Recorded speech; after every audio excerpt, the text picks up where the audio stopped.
Pregnancy सर्वांनाच हवी असते. घर बांधताना त्याचा पाया मजबूत असेल तर घर देखील भक्कम उभं राहतं. तसेच प्रेग्नन्सीच्या आधीच आपण जर काही महत्त्वाचे चेंजेस केले तर प्रेग्नन्सीमधले होणारे कॉम्प्लिकेशन्स रोखू शकतो. कितीतरी वेळा प्रेग्नन्सी टेस्ट पॉझिटिव्ह आल्यानंतर पेशंट्स डॉक्टरकडे जातात आणि चेकअप केल्यानंतर कळतं तिचा BP खूप वाढलेला आहे, किंवा तिचे थायरॉइड लेवल्स खूप जास्त आहेत, किंवा तिचे ब्लड शुगर लेवल्स खूप जास्त आहेत. आणि मग ती बनून जाते एक हाय रिस्क प्रेग्नन्सी, ज्यामुळे आई व बाळ दोघांमध्येही कॉम्प्लिकेशन्स निर्माण होऊ शकतात.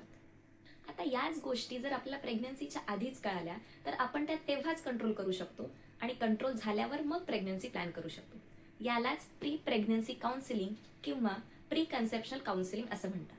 यामध्ये आपल्याला जेव्हाही प्रेग्नन्सी प्लॅन करायची असेल तेव्हा आपल्या गायनेकोलॉजिस्टला जाऊन भेट द्या.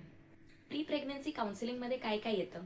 सगळ्यात आधी लाईफस्टाईल मॉडिफिकेशन, म्हणजेच धूम्रपान, अल्कोहोल हे पूर्णपणे वर्ज्य केलेलं असावं. कॉफीचं इंटेक दिवसातून 1 ते 2 कपपेक्षा जास्त नसावं. त्यानंतर येतं एक्झामिनेशन, ज्यामध्ये आपलं वजन चेक केलं जातं, आपलं BP चेक केलं जातं. BP जास्त असेल तर त्याला कंट्रोल करण्यासाठी काही उपाय केले जातात. वजन जास्त असेल तर ते कमी करण्यासाठी उपाय सांगितले जातात. त्यानंतर येते मेडिकल हिस्ट्री. आपल्या डॉक्टरला डिटेल मेडिकल हिस्ट्री सांगणं गरजेचं आहे. तुमच्या ज्या ज्या गोळ्या चालू आहेत त्या सगळ्या आपल्या डॉक्टरसोबत शेअर करा. काही गोळ्या बाळासाठी सेफ नसतात, म्हणून त्या चेंज करून बेबीसाठी सेफ असलेल्या गोळ्या चालू केल्या जातात. त्यानंतर येतात हेल्थ सप्लिमेंट्स, जसं की फॉलिक ॲसिडची एक गोळी बेबी प्लॅन करायच्या 3 महिन्या आधीपासून चालू केली जाते, ज्यामुळे बाळामध्ये येणारे व्यंग म्हणजेच न्यूरल ट्यूब डिफेक्ट्स टाळता येतात. आणि सगळ्यात शेवटचं ब्लड टेस्ट, जसं की haemoglobin, blood group, blood sugar, thyroid levels, viral markers इत्यादी.